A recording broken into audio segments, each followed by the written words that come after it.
मोदी 31 मई को करेंगे शिप्रा नदी पर 778 करोड़ के घाट निर्माण कार्यों का वर्चुअल भूमि पूजन। प्रधानमंत्री नरेंद्र मोदी 31 मई को भोपाल के जम्बूरी मैदान से वर्चुअल माध्यम से नमामि शिप्रा परियोजना के तहत शिप्रा नदी पर घाट निर्माण कार्यों और stop dam, barrage, vented causeway निर्माण का भूमि पूजन करेंगे। ये कार्य सिंहस्थ 2028 की तैयारियों के अंतर्गत उज्जैन, धार, इंदौर और देवास जिलों में प्रस्तावित है।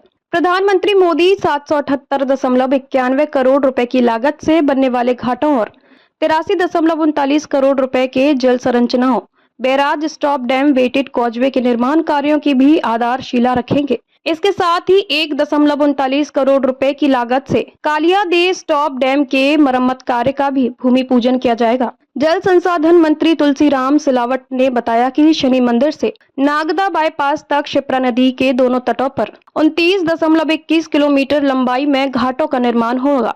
इन घाटों पर स्नान और आवागमन की सुविधा बनाए रखने के लिए वेटेड कॉजवे का निर्माण किया जाएगा। सिंहस्थ 2028 को ध्यान में रखते हुए नदी को अविरल एवं प्रवाहमान बनाए रखने हेतु स्टॉप डैम व बैराज निर्माण और पुरानी संरचनाओं की मरम्मत की योजना तैयार की गई है।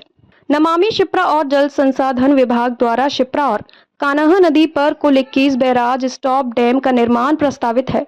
देवास जिले में 7 बैराज जैसे गाजनोद खेड़ा, दखना खेड़ी, पटाड़ा, रनायर, तिगरिया, गोगा, सिरोज, बरोद, पिपलिया लगभग 27 करोड़ रुपए। उज्जैन जिले में 6 स्टॉप डैम जैसे केठोदाराव, पंथ पिपलई, जमालपुरा, गोठड़ा, पिपलिया, राघो, रामवासा लगभग 36 करोड़ रुपए। इंदौर जिले में 6 जल संरचनाएं जैसे ब्रह्मा, पिपलिया, दर्जी, कराड़िया, कुडाना, कायस्थ खेड़ी, साहदा, मेलकलमा, बैराज सह पुलिया लगभग 20 करोड़ रुपए। कालियादेह स्टॉप डैम की मरम्मत उज्जैन नगर निगम द्वारा की जाएगी। इन संरचनाओं से शिप्रा नदी में जल प्रवाह नियंत्रित रहेगा, जिससे सिंहस्थ जैसे बड़े आयोजनों में लाखों श्रद्धालुओं के लिए सुविधाएं सुनिश्चित की जा सकेंगी। यह परियोजना प्रधानमंत्री मोदी के नदी संरक्षण और तीर्थ विकास विजन को साकार करने की दिशा में बड़ा कदम है। घाटों के निर्माण और जल संरचनाओं से धार्मिक पर्यटन को बढ़ावा, जल स्तर का नियंत्रण और स्थानीय रोजगार के अवसर भी उत्पन्न होंगे। सिंहस्थ 2028 को भव्य और व्यवस्थित रूप देने की दिशा में यह परियोजना मील का पत्थर साबित होगी।